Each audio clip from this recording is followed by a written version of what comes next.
ज्यादा सोचना कैसे बंद करें। जी हाँ दोस्तों, स्टॉप ओवर थिंकिंग को कैसे स्टॉप करें। काफी लोगों का सवाल होता है कि वो यहाँ पर सुबह जागने से लेकर रात में सोने तक सिर्फ सोचते रहते हैं। विचारों का दायरा इतना लंबा हो जाता है कि वो कोई काम नहीं कर पाते और रात में सोने के बाद भी उनको चैन से नींद नहीं आती, क्योंकि वो विचार अपना काम कर रहे होते हैं और वो इधर से उधर करवट बदल रहे होते हैं।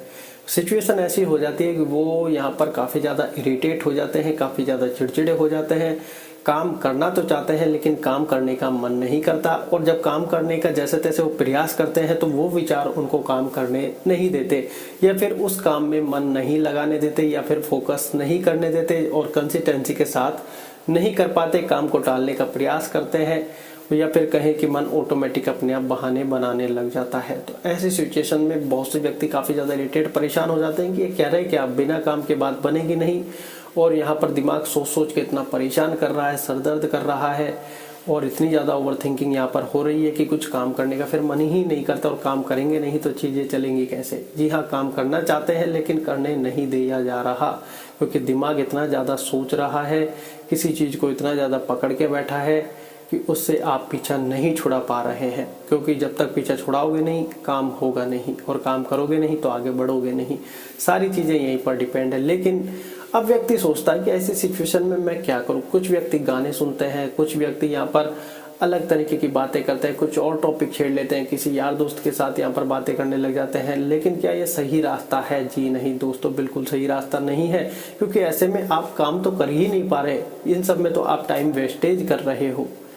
भाई इन सब में काम आपका कहाँ हुआ, बल्कि आप काम से हटकर कोई दूसरा काम कर रहे हो। जब वहां से हटकर वापस अपने काम पे मन लगाओगे तो जो पुरानी बातें हैं वो फिर से यहाँ पर आ जाएगी। आपको ऐसा लगेगा कि अरे तो समय खराब हुआ, इसके अलावा कुछ नहीं हुआ, और समय खराब मतलब सारी चीजें खराब। तो अब ऐसी सिचुएशन में हमको करना क्या है कि हम इन विचारों से हटे।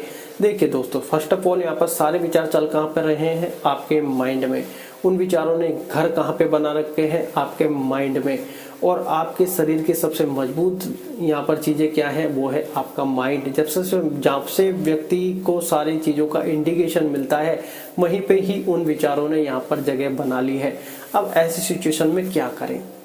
जी हाँ, क्योंकि यहाँ पर अगर दिमाग ही फ्री नहीं है तो शरीर का फ्री होने का कोई फायदा नहीं है। लेकिन जब दिमाग सिग्नल देगा तो शरीर तो काम करेगा ही। वो कहते हैं शरीर थक जाए, दिमाग नहीं थकना चाहिए, लेकिन हमारा दिमाग थका हुआ है तो मामला ज़्यादा खराब और पेचीदा है। जी हाँ, अब व्यक्ति यही कहता है कि ऐसी सिचुएशन में क्या करें, क्योंकि व्यक्ति परेशान है। हम आपका ज़्यादा समय ना लेते हुए सीधा एक ही चीज़ कहते हैं, हर मर्ज की एक ही दवा, मेडिटेशन करो। कारण क्या है? क्या मेडिटेशन में इतनी शक्ति है? क्या मेडिटेशन में इतने फायदे हैं कि वहाँ पर वो माइंड को रिलीव कर देगी? देखिए दोस्तों, हर चीज़ का कहीं ना कहीं जुड़ाव होता है। मेडिटेशन हमारी प्राचीन चीज़ है। जी हाँ, हमारे शास्त्रों में भी इसका ज्ञान है। तो इन चीज़ों को अपनाने से आप अपने माइंड को स्ट्रॉन्ग भी बनाओगे, और जो आपके दिमाग में ऐसी फाइलें अपलोड हो चुकी हैं जिनसे आप पीछे छुटकारा चाहते हो और नहीं मिल पा रहा है, तो सिर्फ और सिर्फ मेडिटेशन एक ऐसी चीज़ है जो आपको बखूबी टाइमली यहाँ पर छुटकारा दिला देगी। और यहाँ पर आपको पहले दिन से ही रिलीफ मिलने लग जाएगा। जो आपको लग रहा है कि कोई विचार आपको काम करने नहीं दे रहा, और आपने यहाँ पर 10 से 20 मिनट मन लगाकर मेडिटेशन कर लिया। मन लगाकर इन द सेंस यहाँ पर 5-7 मिनट, जो शुरू की 5-7 मिनट है उस टाइम पे आप मन नहीं लगा पाओगे। आपको लगेगा कि कोई फर्क नहीं पड़ रहा है, छोड़ दो मेडिटेशन। लेकिन आपको बस यही गलती नहीं करनी है। 5-7 मिनट जब आपको लगे कि बिल्कुल भी ध्यान लगा ही नहीं पा रहे, तो भी कोई बात नहीं, आपको सिर्फ बैठे रहना है, प्रयास करते रहना है। जब आप देखोगे जैसे 5-7 मिनट, 8-10 मिनट के बाद गुजरोगे, जो 10 से लेके 20 मिनट होने वाली है, उनमें वो सारा प्रभाव अब पड़ने वाला है। क्योंकि अब मन को लगेगा कि अब जब निकलता है, आप कोई जिम जाते हैं, योगा करते हैं, जब शुरू का 1 महीना निकल जाता है, फिर आपको थोड़ा थोड़ा असर यहाँ पर दिखने लगता है, जो कि आपको और भी ज़्यादा मोटिवेट करता है जिम करने के लिए, योगा करने के लिए, जब आपको फायदा नजर आता है। लेकिन मेडिटेशन शरीर का यहाँ पर नहीं है, माइंड का है। तो आपको यहाँ पर पहले दिन से रिलैक्सेशन तो मिलने लग जाएगा, लेकिन माइंड जब सुपर स्ट्रॉन्ग बनने लगेगा, उसके लिए आपको लगातार प्रयास करके यहाँ पर लगातार करने की आवश्यकता है, जिससे कि आपका माइंड इतना स्ट्रॉन्ग हो जाए कि जैसे छोटी मोटी जो टेंशन यहाँ है वो यहाँ पर बिल्कुल इग्नोर या फिर अनदेखी हो जाए, या फिर कोई भी विचार इतना ज़्यादा प्रभाव हमारे माइंड पर न डालें कि हम काम नहीं कर पाए, सुपर स्ट्रांग रहें।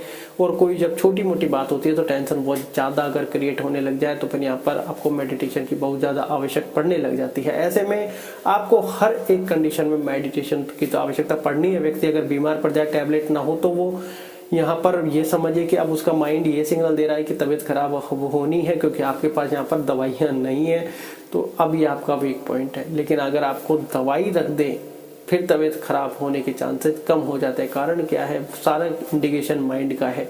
ऐसे में माइंड को यहाँ पर सबसे पावरफुल बनाना बड़ा जरूरी है। वो सिर्फ एक ही चीज से हो सकता है, वो है मेडिटेशन।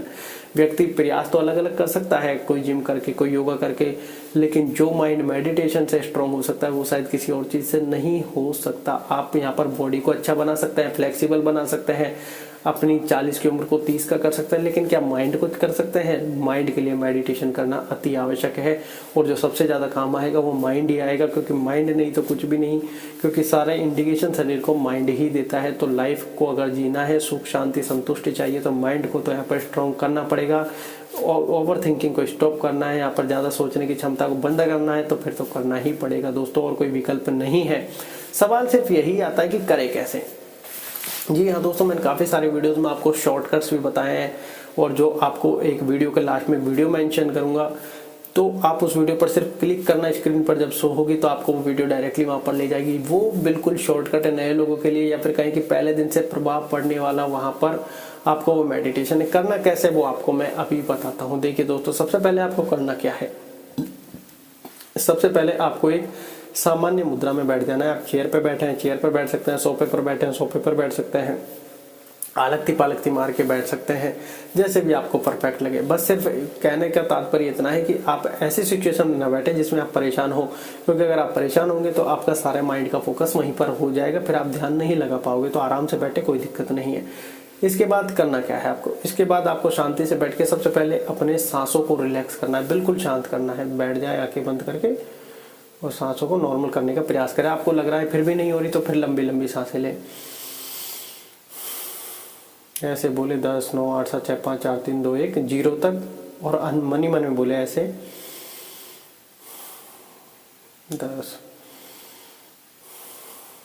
आपको ऐसे बोलना भी नहीं है, मन ही मन में सिर्फ इतना दिमाग में ही काउंट करना है। तो ऐसे आपका सांस बिल्कुल नॉर्मल हो जाएगा। आपको सबसे मेन चीज क्या ध्यान रखनी है, आपको रीढ़ की हड्डी आपको हर अवस्था में सीधी ही रखनी है, उसमें कोई भी ढील नहीं है। ये सबसे मेन नियम है कि आप चाहे सांस लें, रोके, चाहे छोड़ें, रीढ़ की हड्डी आपकी सीधी ही रहनी है, ठीक है। और आपको अंदर की आवाज़ों को सुनने का प्रयत्न करना है, इन द सेंस दिल की धड़कन की आवाज़, सांसों की आवाज़, झिंगुर जैसी आवाज़ आएगी, उसको सबको सुनने का प्रयत्न करना है अपने राइट साइड से। अब ऐसा राइट साइड से ही क्यों करना है? देखिए दोस्तों, हमारे दो माइंड, दिमाग एक होता है, लेकिन इसके दो भाग होते हैं, एक कॉन्शियस माइंड, एक सब कॉन्शियस माइंड, एक चेतन मन, दूसरा अवचेतन मन। ये लोग सब जानते होंगे। अब चेतन मन, कॉन्शियस माइंड क्या है? ये वो है जो भारी चीज़ों के बारे में सब कुछ जानता है। अगर कोई गिलास की आवाज़, बाइक के हॉर्न की आवाज़, ट्रैक्टर की आवाज़, ट्रक की आवाज़, किसी भी अलग चीज़ की आवाज़ आएगी, कोई मान लो टीवी में कोई एपिसोड भी चल रहा है, तो ये सिग्नल करेगा कि फलानी चीज़ें चल रही हैं। लेकिन अंदर की आवाज़ों को ये नहीं जानता, इसलिए बाहर का शोरगुल इतना है कि अंदर की आवाज़ें सुना ही नहीं आती। तो ऐसे में आंखें बंद करके जब बिल्कुल रिलैक्स एकांत में जाकर करोगे और आपको लग रहा है कि एकांत कहीं भी नहीं है, तो हम जो बता रहे हैं आपको लास्ट में वीडियो मेंशन करेंगे, जो कि आपके लिए बिल्कुल लाइफ चेंजिंग होने वाली है। तो यहाँ पर आपको करना क्या है, अंदर की आवाज़ों को राइट साइड सबकॉन्शियस माइंड, अवचेतन मन से सुनना है। ये सिग्नल भेजेगा कॉन्शियस माइंड को। इधर यहाँ पर कन्वर्सेशन चालू होगी, बातचीत शुरू होगी कि ये कैसी आवाज़ें हैं, लेकिन इसको जब नॉलेज नहीं है लेफ्ट माइंड को, कॉन्शियस माइंड को, तो ये वापस सिग्नल यहीं पर भेजने वाला है और आपकी फाइलें डिलीट होने वाली है। ओवर थिंकिंग ऑटोमेटिक मिटने वाली है, क्योंकि जिस चीज़ के बारे में हम नहीं जानते वहाँ पर फोकस क्रिएट हो जाता है। जब फोकस क्रिएट होगा तो यहाँ पर ऑटोमेटिक माइंड साइलेंट होने लग जाएगा, फाइलें डिलीट करने लगेगा। लेकिन आपको ऐसे समझना है कि जैसे मोबाइल यहाँ पर हैंग हुआ और हमने रीस्टार्ट उसको कर दिया हो, रीसेट। बिल्कुल ऐसे परफेक्ट नया बनाने के लिए आपको कंटिन्यूटी और लगातार करते रहना है। ये मन आपको करने नहीं देगा, क्योंकि आप मन को वश में करने जा रहे हैं। आपको लगातार करते ही रहना है, रोज के 20 मिनट। उसके बाद आप देखोगे कि आपकी लाइफ पूरी की पूरी बदलती हुई चल जाएगी, ठीक है। तो आपको राइट साइड से सारी चीज़ें सुननी है, ठीक है। मन अगर कहीं भाग रहा है तो भागने देना है, आपको अंदर की आवाज़ों पर फोकस रखना है, ठीक है। ये हमने रीढ़ की हड्डी सीधी की, माइंड सीधा किया। अब मैं जैसे सांस लेता हूँ तो ऐसे करूँगा, ठीक है, रुकूंगा तो ऐसे करूँगा, ऐसे सांस लेके ऐसे रुक के, और जब छोड़ूंगा तो मुंह के द्वारा छोड़ूंगा। और ऐसे पेट से सांस लेना है, फूलना चाहिए पेट, नाभि से सांस लोगे तो, और फिर छोड़ते टाइम पेट सिकुड़ना चाहिए, ठीक है। अब यहाँ पर हम करते हैं, आप हमको देखने एक बार, उसके बाद आप करने का प्रयत्न करना अच्छे से। अगर आपको कोई डाउट हो, कोई सवाल हो तो आप यहाँ पर वीडियो में कमेंट में पूछ सकते हैं, हम आपकी हेल्प करने का प्रयास करेंगे, नहीं तो नेक्स्ट टॉपिक पर उसी पर वीडियो बनाने का प्रयत्न करेंगे।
इस प्रकार से आप आसानी से कर सकते हैं, और आपको फिर इतना अलग अनुभव होने वाला है। जिस चीज़ को लेकर आप ओवर थिंकिंग को लेकर परेशान थे, ज़्यादा सोचने को लेकर परेशान थे, वो सारी व्यथा आपकी समाप्त हो चुकी होगी। लेकिन ऐसा नहीं है कि एक दिन के करने से ये सारी चीज़ें क्या पलट जाएंगी, जी नहीं। जैसे आप जिम जाते हैं, योगा करते हैं, तो आपको यहाँ पर लगभग रोज की 20 मिनट देनी ही देनी है। और फिर उसके बाद आप चाहे मन में आए जैसा काम करें, आपके पूरी बॉडी को रिलैक्स मिलेगा, एनर्जी मिलेगी। सब कुछ माइंड से ही रिलेट होता है हमारे शरीर में, लेकिन हम भूल जाते हैं। हम सोचते हैं यहाँ पर थोड़ी भारी एक्सरसाइज करेंगे शरीर फिट रहेगा, नहीं, शरीर आराम मांगेगा। जी हाँ, मसल्स भी आराम मांगती है गेन करने के लिए, लेकिन माइंड यहाँ पर सुपर स्ट्रॉन्ग आपको हो जाएगा, उसको आराम की आवश्यकता नहीं है, बल्कि वो आपकी सारी चीज़ों को यहाँ पर अच्छी बनाने का पूरा प्रयत्न करता है, क्योंकि माइंड ही सिग्नल देता है शरीर को। ये आपको समझने की आवश्यकता है। हम पूरे शरीर का वर्कआउट कर लेते हैं पैदल चलकर, कभी कैसे कभी कैसे। इसका थोड़ा सा वर्कआउट सिर्फ खाना खाते टाइम होता है, या फिर कहें कि मेडिटेशन सुपर वर्कआउट है माइंड के लिए, जो कि आपकी ज़िंदगी को बिल्कुल हसीन बना देगा। जब आप 20 मिनट का मेडिटेशन करके हटोगे तो आपको लगेगा कि हाँ यार बदलाव हुआ है। लेकिन जब इतना आपको लग जाए कि हाँ यार बदलाव हुआ है, तो आप मन में ये भी धारणा डाल लें कि रोज़ का 20 मिनट तो मुझे करना ही है, क्योंकि ये मन आपको करने से रोकेगा, क्योंकि आप इसी को वश में करने जा रहे हो। ये सोचेगा क्या यार बकवास है, कल किया था आज नहीं करता, कल करता हूँ, अभी दिमाग खराब है बाद में करता हूँ। ये सारी चीज़ें होने वाली है। तो आप पहले ये मान लें, ये सारी चीज़ें जब भी होंगी या फिर उससे भी पहले, अब मैं रोजाना कंटिन्यू 20 मिनट करूँगा ही करूँगा। अगर ये सारी चीज़ें होती है, माइंड अपसेट, गुस्सा, ओवर थिंकिंग जब भी होती है, जब भी मैं करूँगा 20 मिनट, चाहे दिन में 2 बार करना पड़े, क्योंकि शुरू में हमें जब इन चीज़ों से छुटकारा पाना है तो पॉसिबल हम अच्छे से ध्यान नहीं लगा पाते, इसलिए हमें थोड़ा ज़्यादा और कंसिस्टेंसी या कहीं की लगातार करने की आवश्यकता होती है। फिर उसके बाद आपको लगेगा कि दिमाग बिल्कुल हल्का हो गया है और यहाँ पर चेहरे पे भी खुशी आ चुकी है, मतलब बहुत ज़्यादा रिलैक्सेशन आपको मिलेगी। आशा है जानकारी अच्छी लगी होगी। धन्यवाद।